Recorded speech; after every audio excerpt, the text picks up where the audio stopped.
1992-93. Si je vous dis Coupe d'Europe, il y a de fortes probabilités pour que le premier souvenir qui vous vienne à l'esprit soit celui d'un succès mémorable en Ligue des Champions. Un succès concluant la grande aventure olympienne en Europe sous la présidence de Bernard Tapie. Si la tête de Boly continue d'émouvoir tout amoureux du club phocéen, alors celle de Comboiré ravira les plus fervents supporters parisiens. Un autre grand moment de cette saison reste ce célèbre coup de casque venant parachever le premier grand fait d'armes du PSG en Coupe d'Europe. Une victoire de prestige contre le Real Madrid au terme d'une remontada avant l'heure en quart de finale retour de Coupe UEFA, remontada pour une fois en faveur des Parisiens. Ils rejoignent ainsi la JOCR en demi-finale de Coupe UEFA qui réalisa de son côté sa meilleure prestation en Coupe d'Europe après avoir éliminé le tenant du titre, soit l'Ajax Amsterdam. D'aucuns évoqueront la déception monégasque, finaliste de la Coupe des vainqueurs de coupe la saison passée, mais qui échoue cette année-là en huitième de finale de cette compétition. Marseille, Paris, Auxerre, Monaco, des clubs habitués aux joutes européennes qui marquèrent de leur empreinte cette décennie où les formations du championnat de France empilèrent les bons résultats, entre épopées mythiques, finales à l'appel et surtout 2 succès, les seuls en Coupe d'Europe. Mais aux côtés de ces équipes fidèles au rendez-vous européen, on retrouve des formations plus modestes dont la simple participation à une compétition européenne suffit à écrire l'une des plus belles pages de l'histoire d'un club. Et en cette saison 92-93, un petit poussé va se démarquer en Coupe UEFA en participant à sa première et dernière campagne européenne. Une campagne dont la durée ne se limita qu'à une double confrontation, mais ô combien légendaire.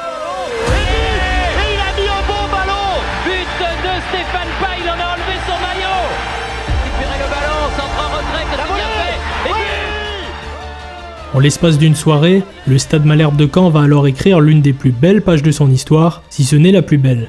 Porté par une génération d'exception alliant des joueurs du cru à de jeunes pépites hexagonales, ainsi qu'à quelques fortes têtes, Caen va offrir un spectacle inattendu à tous les amateurs du ballon rond et à des spectateurs canets en pleine folie.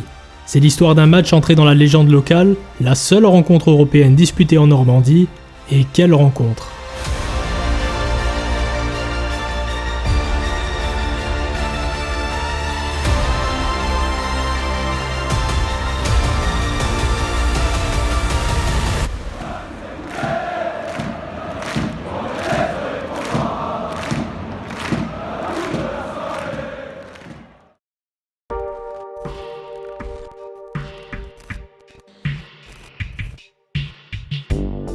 Le Stade Malherbe en Coupe d'Europe, qui l'eût cru 10 ans auparavant. Nous nous retrouvons donc en 1982 et Malherbe sort d'une décennie en ayant fait l'ascenseur entre 2e et 3e division. Le club canet n'a depuis sa création pas réussi à accéder à l'élite du football hexagonal, ce qui lui vaudra d'être relégué au second plan à l'échelle régionale et de vivoter dans l'ombre de 2 formations provenant de Seine-Maritime, soit le FC Rouen et surtout le Havre, jusqu'alors considéré comme la locomotive du football normand. Cependant, quelques exploits en Coupe de France dans les années 50 permettront aux Malherbistes de se faire un nom sur la scène nationale, avec notamment une victoire au Parc des Bruyères 2-1 face au Grand Stade de Reims en 32e de finale de la Coupe de France 53. Après une longue période de disette dénuée d'un quelconque résultat majeur, les Malherbistes vont pourtant changer de dimension avec l'arrivée de l'ambitieux Pierre Mankowski dans un rôle d'entraîneur-joueur en 1983. Bataillant pour la montée en D2 avec Lisieux, les Canets vont disputer une véritable finale de championnat le 6 mai 84 face aux voisins lexoviens. Un derby décisif remporté 2-1 par des Malherbistes qui entameront dès lors leur grande ascension. Le Stade Malherbe attendra 1985 pour adopter le statut professionnel dans un championnat accueillant clubs pros et amateurs. Une manière d'affirmer les ambitions des hommes du Nord dont la volonté première est de se pérenniser en haut de tableau. Incluant dans son effectif de nombreux bézos issus de toute la Normandie, à l'image de Fabrice Divert, Franck Dumas, Yvan Le Bourgeois, Philippe Montagnier ou le canet d'adoption Christophe Point, les Malherbistes vont rapidement s'établir comme une formation apte à accéder à la D1, chose qui s'effectuera en 88 après une victoire en barrage face à Niort. En coulisses, la situation est plutôt instable puisque Serge Viard quitte son poste de président, laissant alors sa place à Jean-Jacques Fiolet. Mankowski trahit quant à lui le club en rejoignant le Havre et Malherbe fait alors appel au Marseillais Robert Nouzaret pour diriger un effectif jugé bien trop faible pour se maintenir, malgré le renfort de quelques anciens internationaux tels que Graham Rix ou Jean-François Domergue. Malgré un début de saison raté, Caen réalise l'exploit en arrachant son maintien lors de l'ultime journée face à l'AS Cannes, alors que le club détient le plus petit budget de D1. La saison suivante sera celle de la confirmation puisque les malherbistes arracheront de nouveau le maintien au terme d'une saison poussive qui verra 2 événements modifier radicalement le visage de cette formation. Le premier concerne la création du stade Michel Dornano, dont le projet fut concrétisé en 89 pour supplanter le vétuste stade du Venoy qui, malgré ses plaques de tôle et sa faible capacité, se transforma en véritable chaudron. L'autre grand événement concerne l'arrivée à la tête de l'équipe du technicien suisse Daniel Jean Dupeux en remplacement de Nouzaré qui fut licencié à la toute fin de l'année 89. Jean Dupeux se fit un nom en France via ses années toulousaines et reste réputé pour sa science tactique. Il fut l'un des premiers entraîneurs à populariser le marquage en zone dans le championnat de France, permettant notamment au TFC de s'imposer comme une formation de première partie de tableau au milieu des années 80. À Caen, le franco-suisse va continuer d'innover, en repositionnant notamment les attaquants Yvan Le Bourgeois ou Joël Germain en défense, à l'instar des milieux de terrain Franck Dumas et Christophe Point, reconvertis en tant que défenseurs centraux. Le mercato d'été 90 confirme les ambitions cannaises et surtout celles de l'exigeant technicien Jean Dupeux, qui décide de recruter l'attaquant bordelais Piet den Boer et la légende danoise Jesper Olsen, considéré quelques années plus tôt comme l'un des meilleurs dribbleurs au monde. Quelques jeunes joueurs vont également débarquer dans cette formation, à l'image du latéral Hippolyte Dangbeto et du milieu olympien Benoît Coé. Caen pratique alors un jeu ultra-offensif et spectaculaire, réalisant pour l'occasion un début de saison parfait en se retrouvant dauphin de l'OM à l'issue de la 8e journée. La formation normande s'essoufflera par la suite à l'image de ses vieilles gloires den Boer et Olsen, peu efficaces et très décevants, et termine la saison à une honorable 8e place. L'enfant du pays et buteur miracle Fabrice Diver quitte le navire, Xavier Gravelaine et le regretté Stéphane Paille débarquent, les deux vont alors former un duo redoutable à la pointe de l'attaque cannaise. Les suiveurs s'attendent à ce que Caen rentre dans le rang et achève sa saison dans le ventre mou du championnat. Mais l'alchimie entre les Bézos, désormais devenus tauliers du club, et les revanchards de D1 à l'image de Coé, Gravelaine ou Paille, fera merveille et le Stade Malherbe va réaliser une saison historique. Représenter la Normandie est un honneur. Derrière nos léopards, nous chanterons en chœur. Conservant son identité de jeu, à savoir un football ultra-offensif, du jeu en une touche de balle, un milieu de terrain très à l'aise techniquement et en plein de générosité et d'engagement, Caen dépasse toutes les attentes en atteignant la 5e place de D1, soit le meilleur résultat en championnat de l'histoire du club. Mieux encore, cet accessite offre un billet pour la Coupe UEFA, récompensant ainsi la bonne attitude cannaise et surtout le jeu prôné par un Daniel Jean Dupeux, désormais incontesté en territoire normand.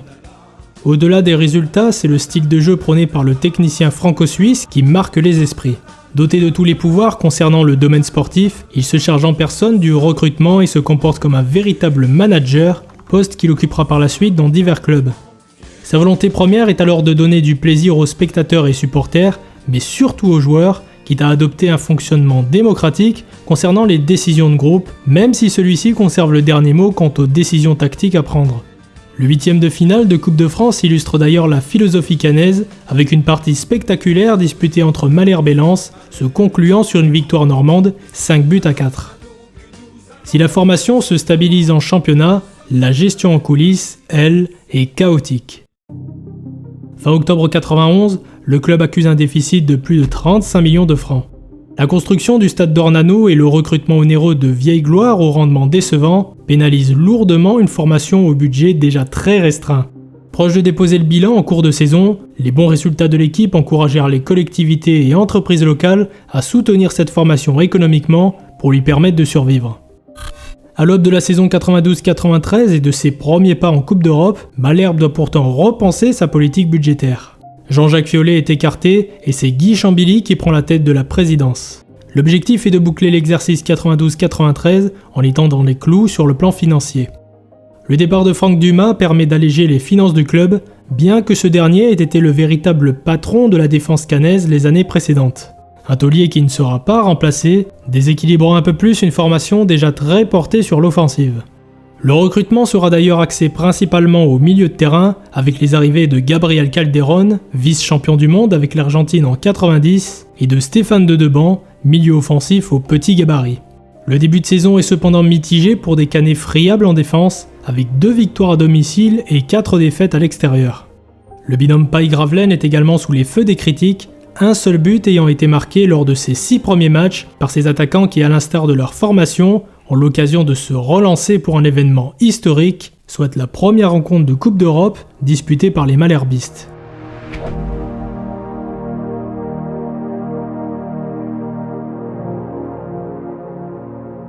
Si le tirage au sort est clément pour le PSG et l'AJA, qui héritent respectivement du PAOK Salonique et du Lokomotiv Plovdiv, la donne est différente pour les Malherbistes qui se coltinent dès le premier tour un véritable outsider, soit le Real Saragosse.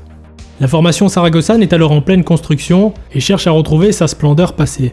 Une formation dirigée par le jeune technicien Victor Fernandez, 32 ans, en poste depuis plus d'1 an, et qui s'appuie sur des joueurs expérimentés, à l'image de Gustavo Poyet, Andreas Brem ou le capitaine et docteur en philologie Miguel Pardesa. Une formation dont nous avions déjà parlé dans une précédente vidéo et que je vous invite à voir pour compléter ces informations. Les Malherbistes accueillent donc le Real Saragosse au stade venois le 15 septembre 92. L'enceinte cannaise ne peut cependant qu'accueillir qu'un peu plus de 10 000 spectateurs afin de se conformer aux normes UEFA, mais seuls un peu plus de 5 000 spectateurs viendront assister à cette rencontre. Jean Dupeux aligne alors une formation classique évoluant en 4-4-2. Philippe Montagné occupe les buts, tandis que la charnière centrale est composée d'Hubert Fournier et de Christophe Point. Le capitaine Yvan Le Bourgeois occupe pour cette rencontre le couloir gauche, alors que de l'autre côté, c'est l'habituel milieu de terrain Philippe Avenet qui est aligné sur le couloir droit, en lieu et place d'Hippolyte Dangbeto.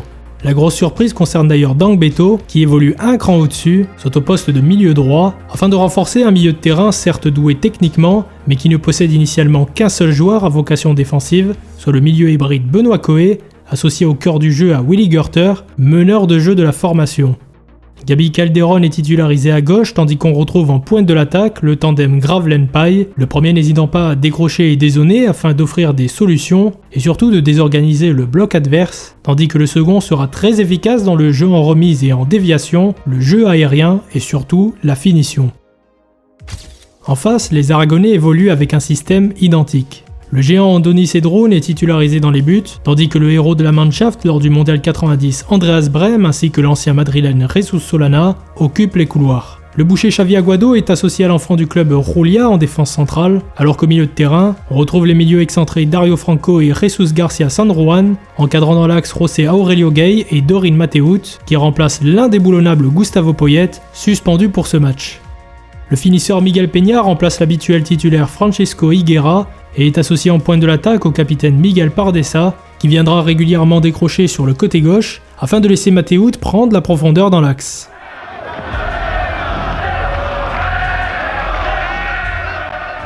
Il est 21h, le coup d'envoi est donné pour le plus grand plaisir des 5000 spectateurs venus assister à une rencontre historique, ainsi que pour des téléspectateurs assistant à ce match, commenté en cabine par les inséparables Thierry Roland et Jean-Michel Larquet. Saragosse part évidemment dans la peau d'un favori, tandis que Caen n'a pour objectif que de survivre.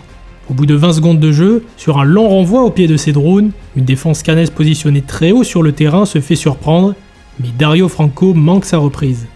Le ton sera rapidement donné puisque les deux équipes se montreront agressives sur chaque ballon et chaque duel.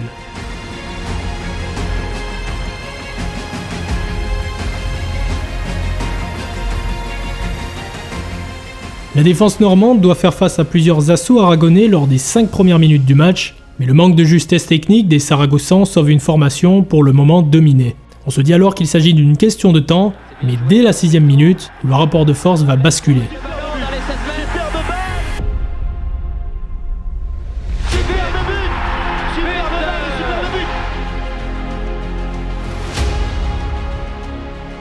Sur un long ballon de Philippe Avenet, Gravelaine décroche et remise en une touche de balle pour Dangbeto. Aguado se fait piéger en voulant suivre Gravelaine, une erreur fatale puisque le buteur déclenche immédiatement son appel et, bien servi par Dangbeto, bat le portier Cedrone tandis que Paille, à la limite du hors-jeu, prolonge en taclant le ballon sur la ligne. Le but sera d'ailleurs accordé à Stéphane Paille. Le stade du Venois donne de plus en plus de voix et sera rapidement en extase car les Cannais, survoltés suite à cette réalisation, vont offrir durant 20 minutes un spectacle d'une qualité rarissime. Il ne voit plus le ballon pour l'instant, les joueurs de Saragosse, c'était incroyable. Caen sera tout proche de doubler la mise au quart d'heure de jeu suite à un dégagement raté d'Andreas Brem. Paille est néanmoins hors jeu et sera même sanctionné d'un carton jaune pour avoir continué l'action alors que l'arbitre avait sifflé. Ce n'est que partie remise car à la 17e minute, Le bourgeois Sercoé qui s'en va réaliser une superbe percée sur le flanc gauche avant de servir l'inévitable Xavier Gravelaine.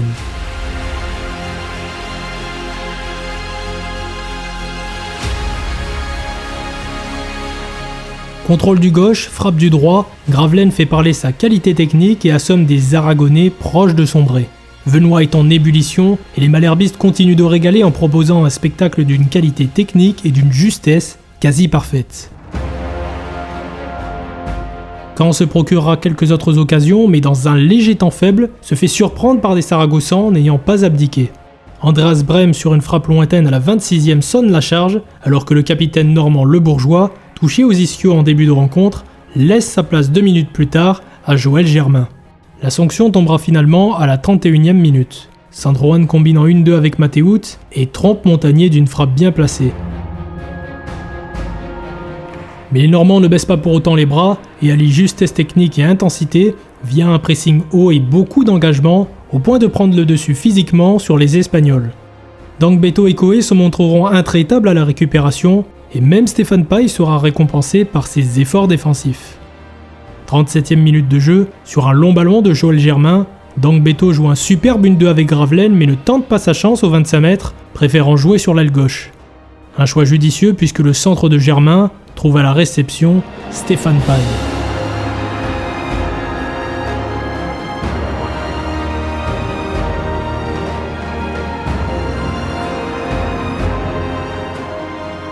Esselé au second poteau, Paille crucifie Cédroun et permet à Caen de mener 3 buts à 1 après seulement 37 minutes de jeu. Un scénario complètement fou dans une rencontre d'une intensité et d'une qualité rare à ce niveau de compétition. Et cette intensité, on la retrouve quelques secondes après ce 3e but canet, avec une énorme occasion saragossane, Pardessa ne cadrant toutefois pas sa tête, suite à une erreur d'Hubert Fournier.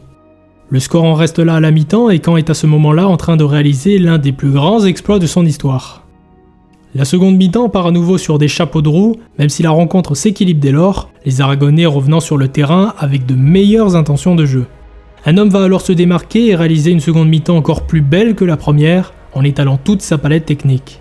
1-2, jeu en une touche, conduite de balle parfaite, déplacement impeccable, ce revanchard de presque 24 ans fait lever la foule de Venoy à chaque geste, chaque course, chaque occasion. Cet homme, c'est Xavier Gravelaine. Quel talent ce joueur! Extraordinaire, Xavier Gravelaine! Encore C'est Oh là là!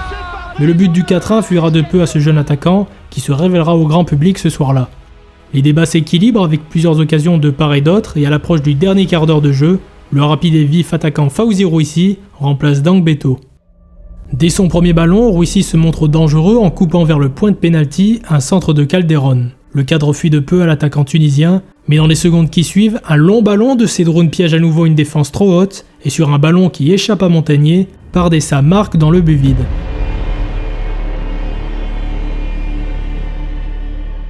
Un but litigieux sachant que l'entrant Moïse fit faute sur Christophe Point en le déséquilibrant, puis sur Montagnier en étant en retard dans ce face-à-face. L'arbitre ne bronche cependant pas et le score est ramené à 3-2. Malgré une dernière grosse occasion signée Rouissi, le score n'évolue pas et le coup de sifflet final libère un stade satisfait de la performance réalisée par les Canets. Superbe, c'est ce qu'ont fait les joueurs de Caen. Ah, c'est remarquable. Et nous allons joindre nos applaudissements à ceux des supporters pour accompagner les joueurs de Caen au vestiaire. Un véritable exploit qui laisse néanmoins un goût amer aux joueurs normands, non seulement en raison des nombreuses occasions non concrétisées, mais également à cause du second but saragossan accordé malgré les 2 fautes commises par Moïse.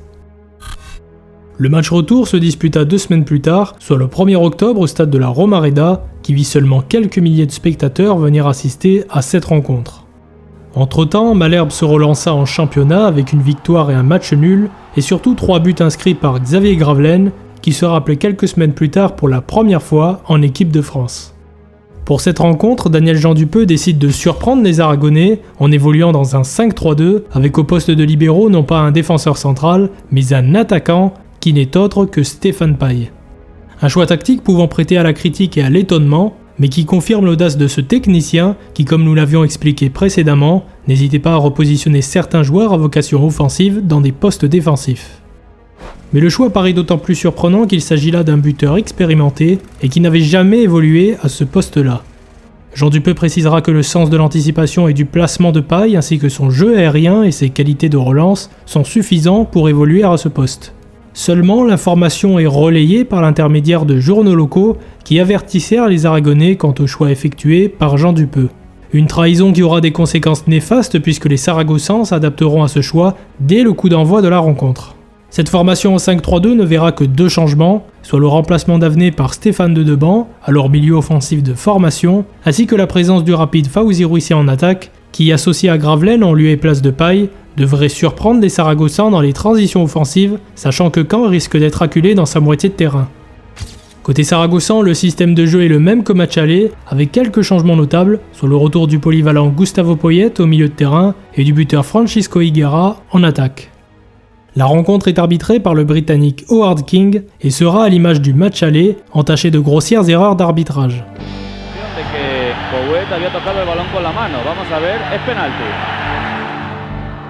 Un penalty est accordé aux Saragossans en tout début de match suite à une main de Benoît Coé. Mais en revoyant les images, on s'aperçoit que le ballon est dévié de la tête par un défenseur saragossan. Andreas Brem, spécialiste des pénaltys, se présente alors face à Montagnier. Le poteau droit sauve Montagnier. Justice, Oui. car il n'y avait pas... Si Jean-Michel Larquet clame justice pour Malherbe, c'est pourtant Andreas Brem qui se fera justice à la 24e minute. Sur un centre venu de la droite, Montagnier repousse du bout des gants le ballon dans l'axe, que reprend de volée le latéral allemand.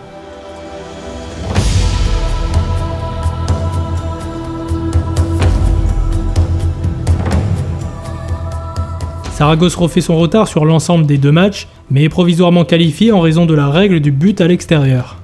L'arbitrage va à nouveau faire des siennes en sifflant notamment un hors-jeu imaginaire alors que Rouissi filait seul vers le but. C'est pas vrai. Rouissi. Mais dites-moi, il faut, c'est pas vrai. La compétence du trio arbitral ira jusqu'au bout, soyez-en certains. Ils sont tout simplement nuls. Les Normands vont définitivement céder en seconde mi-temps et peu après l'heure de jeu, Gustavo Poyet, d'une somptueuse frappe des 25 mètres, assomme une formation caennaise ne pouvant plus rivaliser physiquement avec les Aragonais. 2-0 pour les Saragossans, le score en restera là et Caen est éliminé de la compétition avec les honneurs. Alors, ils n'ont pas à en rougir sur l'ensemble des 2 matchs, les joueurs de Caen. Ils ont fait un bon apprentissage de la Coupe d'Europe. Une élimination cruelle dont les principaux responsables sont les arbitres des 2 rencontres qui furent tous 2 bannis à vie de la FIFA lors des années qui suivirent en raison de multiples trucages de matchs avérés et de corruption.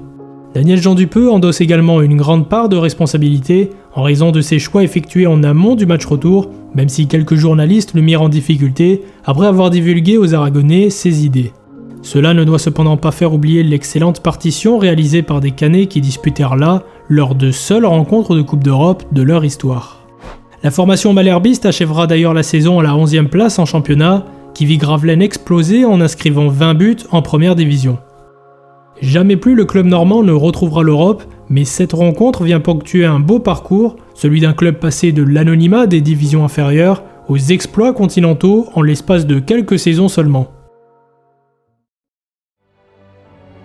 Certes, l'aventure caennaise tourne à court, mais elle restera jamais ancrée dans l'histoire locale. Unique match de Coupe d'Europe disputé en Normandie, quand Saragosse est l'histoire d'une équipe talentueuse, alliant qualité technique et générosité, et qui se confronta à l'Europe du football pour la première fois de son histoire. D'ailleurs, ce match aller fut considéré par les lecteurs de France Football comme le plus beau match de l'année 92, où l'on retrouve à la 3e place du classement le 8e de finale de Coupe de France 92 Caen-Lens que nous avions évoqué précédemment. Une aventure ayant révélé certains joueurs à l'image de Gravelaine, devenu international, ou même Benoît Coé, qui confirmera son potentiel à Nantes, Paris et surtout l'Inter. Et si Malherbe fit preuve d'instabilité par la suite, si les Caennais n'occupent plus le premier plan sur la scène nationale, ils peuvent se targuer d'avoir écrit une page certes épisodique, mais ô combien légendaire. Celui d'un exploit réalisé par une équipe de copains, de guerriers, de Normands, fiers et conquérants.